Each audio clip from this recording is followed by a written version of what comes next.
Մեր արդի պատմությունը լի է ստրեսացին իրադարձություններով եւ երկրաշարժ, եւ պատերազմ, եւ խորհրդային միության փլուզում, եւ սոցիալ-հոգեբանական, բարոյական ճգնաժամեր։ Մեր կենտրոնը ստեղծվեց 1989 թվականին, Սպիտակի երկրաշարժից 2 ամիս հետո։ Երկրում քաղաքականությունն ու բժշկությունը բոլորն էլ գիտեն, բոլորն էլ այդ հարցում մասնագետ են, չէ՞։ Դե հիմա դարի փորձի դիմաց այդ տստած քաղաքացուն համոզես, քո խնդիրը հոգեբանական, հոգեավտաբանական չի։ Բայց ես չեմ կասկածում իմ բժիշկների կլինիկական մակարդակի վրա, որոնք շատ հստակ կարան կողմնորոշեն։ Մենք անելիք ունենք, թե մենք չունենք։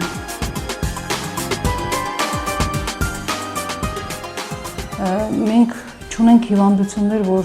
հնարավոր չի օգնել։ Դա լինի լավացում, դա լինի վիճակի թեթևացում, լինի լրիվ ապաքինում։ Իհարկե մենք կլինիկայում ունենք պարակլինիկական որոշ հետազոտություններ, որոնք մեզ օգնում են հաստատելու ախտորոշումը, ինչպես նաև բուժման տակտիկայի մեջ ունենք նաև մեթոդներ, որոնք դարձյալ օգնում են բուժմանը։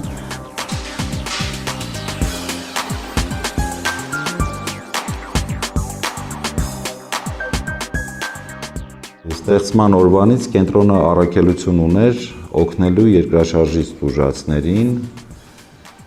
այնուհետ պատերազմական շրջանում ազատամարտիկներին փորձում էինք օգնել հետտրավմատիկ ստրեսային վիճակներից դուրս գալու։ Դու մի 10 մետր հեռու ինձ պայթեց արկը։ Մարդիկ զոհվան, բայց ինձ բան չեղավ, ինձ չպրտեց ալիքը ու դրանից հետո արդեն գլխացավեր սկսեց մոտս։ 98-99 թվերից արդեն սկսեցի փոխվեց բնավորությունս, փոխվեց, դիմեցի բժշկի, հետո Բուրացյանի գոսպիտալում դե որպես երկրապահ մեզ ուղեգիր են տալիս, հանդիպեց բժիշկը, որ ինձ բուժել էր Ստեփանագերտում։ Նա ասեց, որ դու պետք է թոշակի ասնես, որպեսզի կարողանաս պետ պատվերի տակ բուժվես։ Ու դենց դիմումները գրեցի շատ հանգիստ, երկրորդ կարտ տվեցին ու իր օգնությամբ ես չգիտեի ստրես ցենտրի տեղը։ Ու սկսի գալ, երրորդ տարին գալիս եմ ու արդեն բավականին նորմալ կյանք եմ վարում։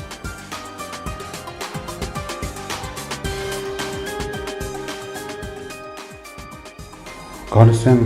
տարբեր մարմնական, ֆիզիկական հիվանդություններից հետո առաջացած խնդիրներով, հոգեբանական, հոգեավտաբանական խնդիրներով։ Գալիս են նաև իհարկե հոգեկան հիվանդություններ ունեցող մարդիկ, բայց որոնց հիվանդությունը գտնվում է կոմպենսացված վիճակում, այսինքն հիվանդության սրացում չկա, ուղղակի կա, ասենք, որոշակի օգնության խնդիրներ կապված զանազան կենցաղային մասնագիտական, հոգեբանական, առողջական խնդիրների, դա շփման խնդիր առաջանում։ Սկզբում կատարում է հոգեախտորոշում բոլոր հիվանդների հետ, հոգեախտորոշման մեջ մտնում են և զրույցը, առաջնակիզնում, այսպես հասկացությունը, և միևնույն ժամանակ օբյեկտիվ տեստեր։ Բացի դրանից իհարկե կա ամբուլատոր ծառայություն,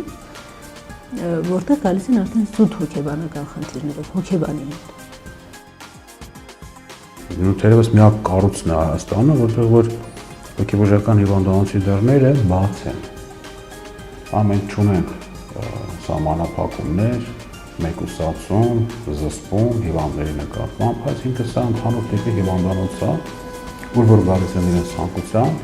իրենց պատրաստականությամբ համագործակցելու բժշկի հետ, եւ որևիցե մի արգելք կամ որևիցե մի ուժ հիվանդի նկատմամբ կամ հիվանդի հանդեպ չի կատարվում։ Կենտրոնը անցել է զարգացման բարդ ճանապարհ։ Սկզբնական շրջանում կենտրոնը համամիութենական հոգեկան առողջության վերականգնողական ստրես կենտրոնի մասնաճյուղներ համարվում։ Խորհրդային միության փլուզումից հետո փոխանցվեց առողջապահության նախարարությանը, իսկ 1993 թվականից աշխատանքի և սոցիալական հարցերի նախարարությանը։ Այս տարի փոխանցվեց պետական գույքի կառավարման վարչությանը, իր ստեղծման օրվանից 6 շենքից շենք է տեղափոխվել, հարկից հարկ։ Այսօր գտնվում է պրոթեզա-օրթոպեդիկ կենտրոնի տարածքում, ունի իր սեփական շենքը, որն էլ իր հերթին բերում է մեծ խնդիրներ։ Պետական գույքի կառավարման վարչությունը փորձում է մեզ աջակցելու, որպեսզի կարողանանք մեր կենտրոնի գործունեությունը զարգացնենք եւ հետագա տարիների ընթացքում հնարավորություն լինի ավելի մեծ ծավալներով եւ ավելի նոր մեթոդներով եւ միջոցներով կարողանանք մատուցել մեր ծառայությունները մեր հայրենակիցներին։